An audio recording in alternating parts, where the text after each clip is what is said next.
ભરૂચ સ્થિત સેવાયજ્ઞ સમિતિ જરૂરિયાતમંદ વ્યક્તિને સશક્ત કરી મદદરૂપ થઈ છે। મહારાષ્ટ્રના ચીખલી શહેરના વતની 38 વર્ષીય શિવદાસ જયગુડે મુંબઈના ફૂટપાથ પર રમકડા વેચીને પોતાના ઘરનું ગુજરાન ચલાવતા હતા, જેઓ 2 મહિના પહેલા બેભાન હાલતમાં રોડની સાઈડ પર પડેલા હતા। એમના જમણા પગમાં ફ્રેક્ચર પણ થયું હતું। એમની સ્થિતિ જોઈ ત્યાંની સેવાભાવી સંસ્થાએ તેમને ઘરડા ઘરમાં આશ્રય માટે મૂકી ગયા હતા, જ્યાં તેમની સારવાર બાદ તેઓ પગભર થયા અને પોતાના પરિવારનું ગુજરાન કરવા સશક્ત થયા હતા।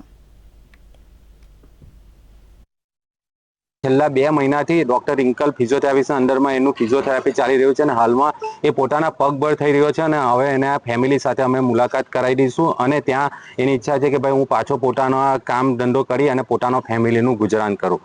આ રીતે વર્ષે ઘણા બધા લોકો અમારી પાસે આવે છે અને તેને ઘણા બધાને અમે સાજા કરી અને એમના ઘરે એમના પરિવાર સાથે મિલાપ કરાવીએ છીએ। ऑपरेशन के बाद में 10 दिन में हॉस्पिटल रहा। हॉस्पिटल के बाद में फिर से यहाँ लाया गया।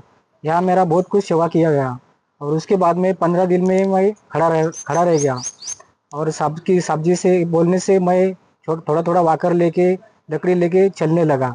ऐसा लगता नहीं था कि मैं चल सकूँगा, लेकिन साहब ने मुझे बहुत कुछ समझाया, बहुत कुछ बताया। उनके बताने से समझाने से मैं आज अपने पैरों पे खड़ा हूँ।